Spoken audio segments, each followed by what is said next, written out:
did figure out though, like Guns Out TV is basically a bootleg gun camp. Yeah. I mean, if you really think about it, you know what I'm saying? They're just the whacker version of what we do. Sure, Michael is the one that really make gun camp. The other, I mean, well, Guns Out, but the other, you know. Technically, I wanted Sir Michael here instead of John. John he looked like Nelly, dog. Don't nobody pay attention to a malnutrition Nelly. Yeah, malnutrition and shit. Weird fellow. Kind of egotistical. I don't know what's wrong with him. Yeah, he do got an ego. He like, got an ego, man. Look at him. Boom. Like, everything he do is cool up to hey, what's going on in here, guys? One of my favorite people, man. What's up? That's how y'all feeling? What? Did you hear me? Is this what? Did you hear me? Did you hear me? I got ears, yeah. So listen, let me ask y'all a question. Is this like the casting couch? That's what y'all doing up in here? The key. You broke in? Yeah. How did you even get in here? Yeah, don't worry about it, man. This is all access. This is what you call all access. Mm-hmm. Yeah. Interviews off. How about that? Hey, look, let's call Sir Michael anyway.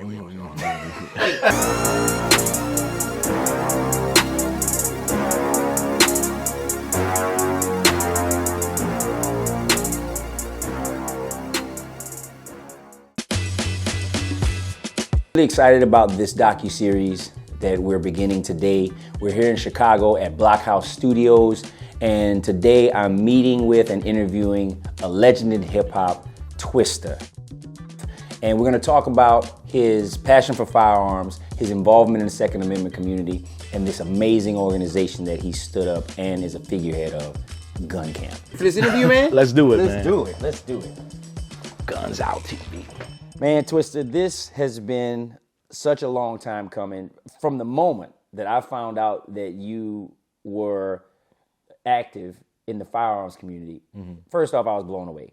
You're a certified legend in hip hop. Thank you, man. And I've been a fan of yours. I mean, I told you this. When I was like 17, 18 years old in the Marine Corps, and I would get in my car in the morning to drive to PT or something, first thing I would put in my CD player at the time, Adrenaline Rush. Nice. I had to hear Adrenaline Rush to get my mind right to go run 8-9 miles in the morning in the mud and do all this craziness, you know? That's the song for it, too. That's without question. That is one of it is on my gym playlist to this day. Dope.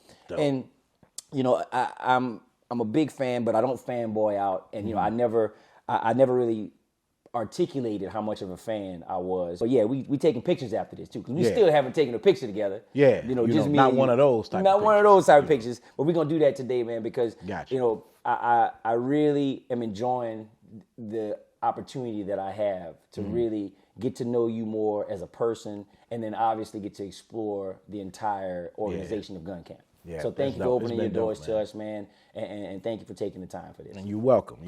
Absolutely. So real quick, just for our subscribers that may not know how much of a legend this man is, we're talking over a dozen studio albums, countless hit records, collabs. I mean, this man is no overnight celebrity. I saw that.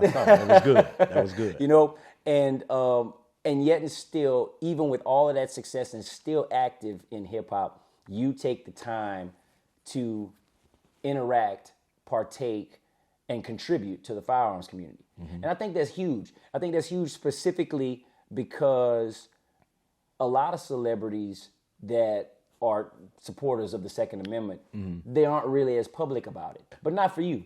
So why is that?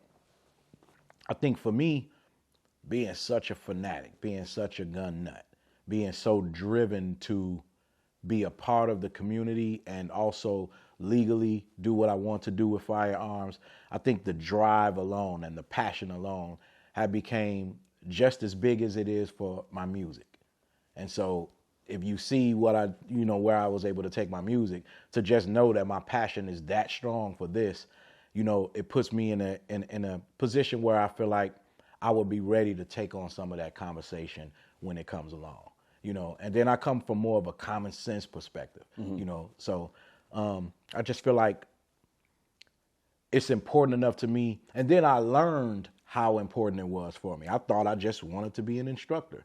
Then I learned I like competitive shooting. And then I learned I like shooting with the dot, or I like, everything about it. And then I realized, oh, okay, I'm really immersed in this. There's nothing about this that I really don't like, you know, and it just, as I got more educated about it, I saw the changes in my mind. So it made me think to myself that if other people get educated about this on this level, it'll change some of their perceptions. So I'm always knowing that if you see me with the gun, it's going to raise a question. You're going to want to ask, oh, what are you doing? Or what, you know, it'll cause, you know, conversations, engagement, and I'm just willing to take it on. And I don't know everything, but I have enough common sense, and I'm a student of the game to engage from that perspective and, you know, tell you how I feel. You know, it's very interesting that you use the term common sense because, you know, I'll be bold enough to say that common sense isn't so common these days. People really just kind of follow what they see on TV and then, you know, everybody wants to be a part of the conversation, right? When they don't really have any skin in the game. And that's the part that really befuddles me is how is it that somebody can feel so strongly about something that they have absolutely no experience in, right? And people limit themselves from experiencing firearms just because of the sensationalization from the news. Hey, that was good. Was sensationalization. Sensationalization. Sensationalization. Okay, let's keep going. Right, and so I think that just like what we do at Guns Out by showing how many levels to the firearms industry and community there are and all of the good aspects of it, we try to open people's minds to, you know what, maybe I was wrong about this, right? Maybe there's more to this than I understand, and maybe I'm willing to kind of come out of my shell now and experience that. So with that being said, how do you as the figurehead, so to speak, in gun camp, how do you use that type of mentality to, I guess, lead everybody that comes together as in gun camp, and then as an organization take that back to the population at large to educate people and entertain people as it pertains to firearms? Well, to me as a leader, and I was telling a couple other guys this, that for me, my biggest thing is, one, of course, my celebrity, so people will pay attention, but my drive, my zeal. I'm very zealous. And so, and I'm also a student, and I will tell you that I'm a student.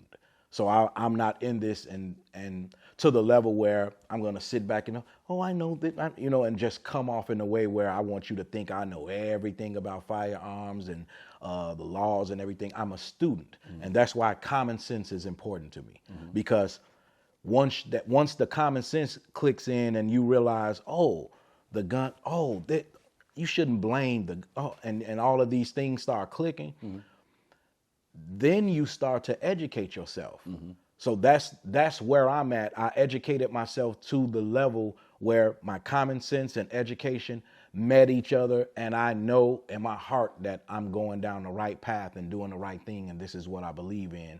And from that point forward, I'm letting you know I'm a student of the game, and I'm going to keep learning as much as I need to learn, and I'm going to pay attention to the people around me. Like Tony is a professional.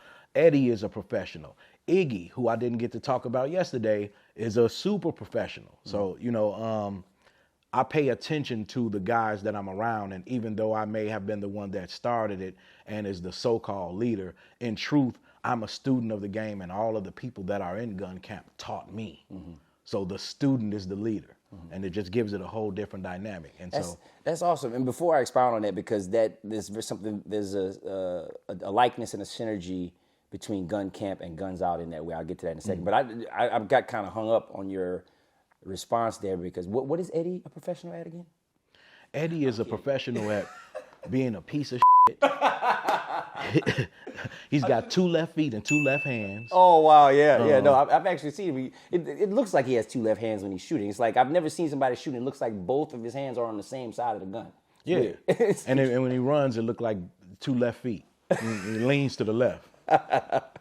So back to your response. So that was the approach that we took with Guns Out. If you look at a lot of our earlier episodes, man, we were taking a lot of training.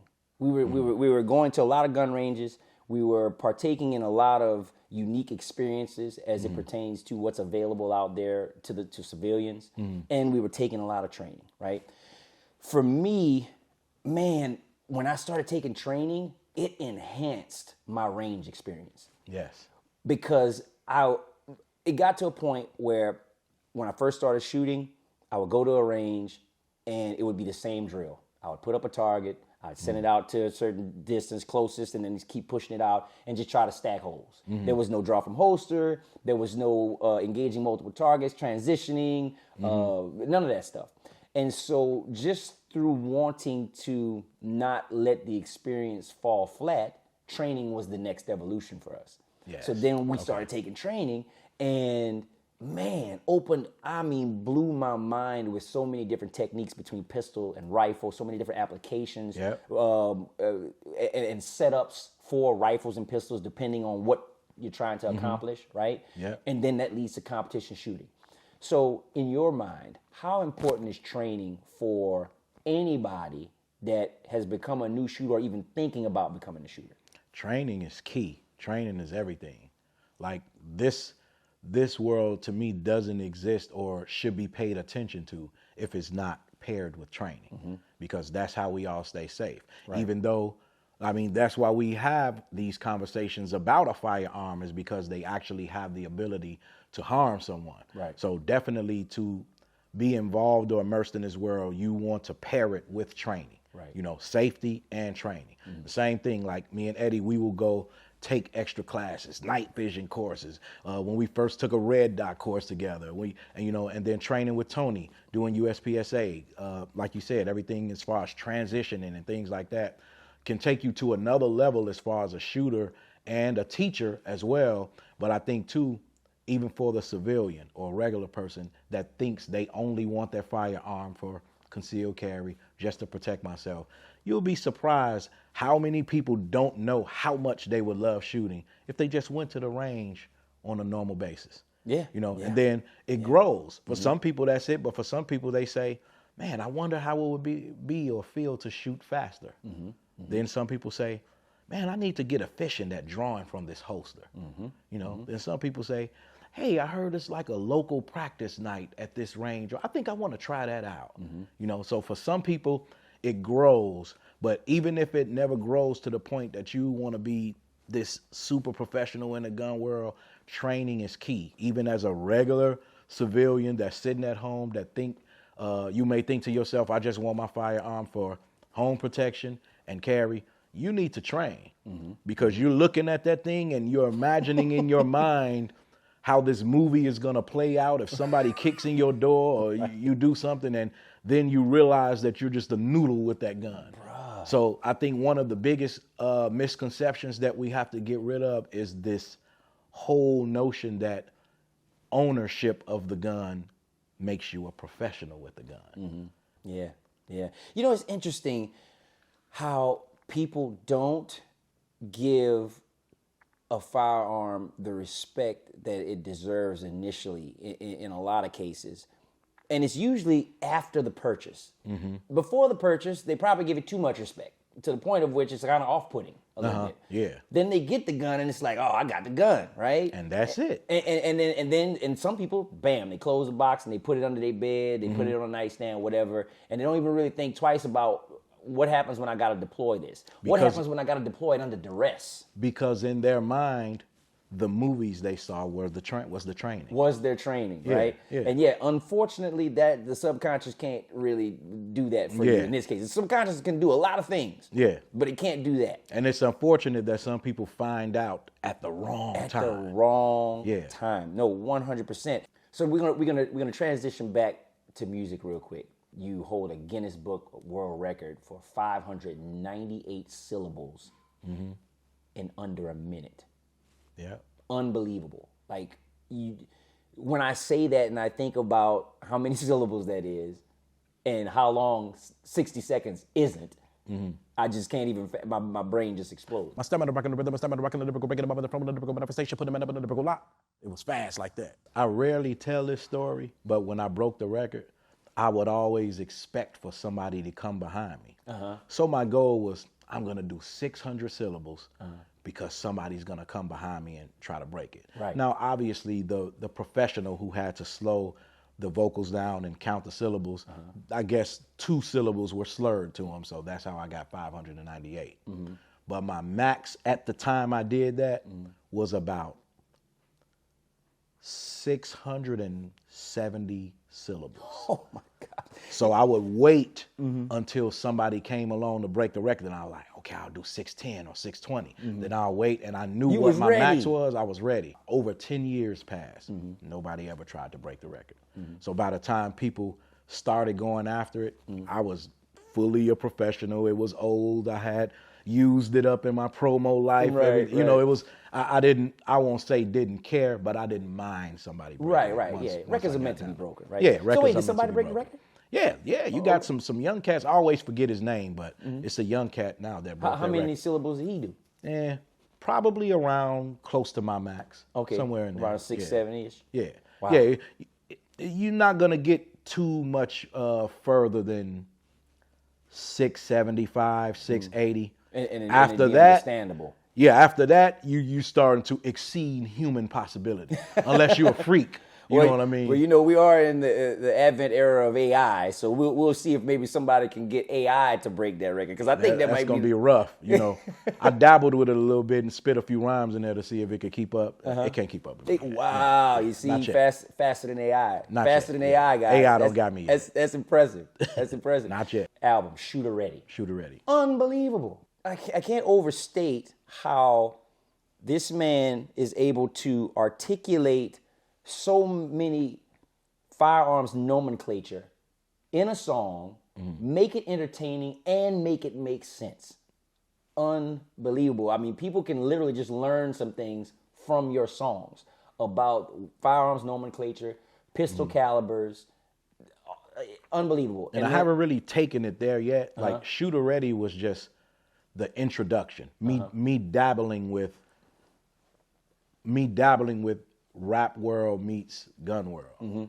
But the way I'm gonna take it to is really gonna be something that you never heard before. Oh, so we still working in that? We're still working in that. You saw a gun review, but have you heard a gun review thoroughly rapped? You seen what me and Eddie have done? We've dabbled. Yep. Oh no, I'm getting into weight, length, calibers. I'm getting into you're gonna see the most intricate gun review done rap style.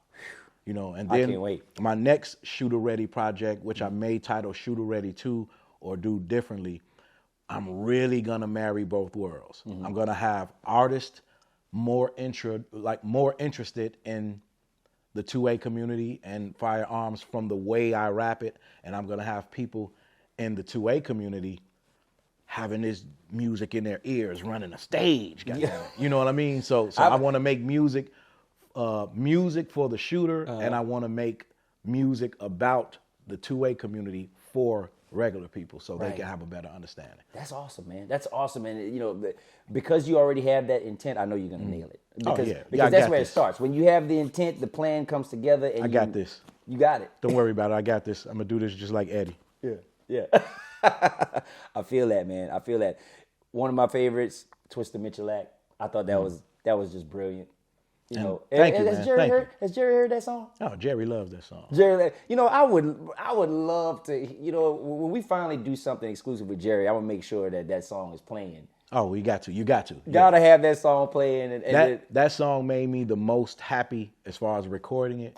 When I got his reply, when I met him, and then when his daughter told me that the grandkids say, "Let me hear the Pawpaw song."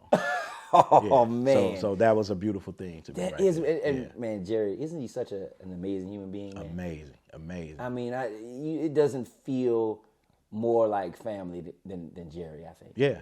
You know, he really. Yeah, that's my pops. Yeah. Yeah. Lena's my sister. You didn't know? Yeah. I didn't know that. Well, I can believe it now. Yeah, we all are related. You know, they don't talk about me much. You know. Right. They bring me out every once in a while, but yeah. I mean, What's up, Dad? That's why he's Twista Mitchellak. Makes sense. I didn't even put it together. All right, man. Now it's time. It's time for rapid fire. Okay. You bugging out? You taking 2 guns? What you taking? Taking 2 guns where? You bugging out, and you taking 2 guns. That's it. You only I'm got sorry. time to grab 2. I cannot get rid of my Shermichael brain. I'm taking 2 guns where? Okay. Handguns? 2, Twista. A Staccato XC and a Glock 21. Okay. All right, so 2 pistols. You're not gonna take a rifle. See, now we're getting specific. Well, I said 2 guns. A Staccato XC and an AR-15. Okay. All right. That makes sense. Glock or Sig? Glock. Why? What is it, about 34 parts to make a Glock? So to me, the least amount of parts to make a gun, anything over that, now you have more chance of a failure or something to happen. So to me, the Glock being put together with the least amount of parts for a firearm, to me means the most trust and the most efficient. Mm-hmm. Don't overthink this. RGG or 80 Tactical? RGG.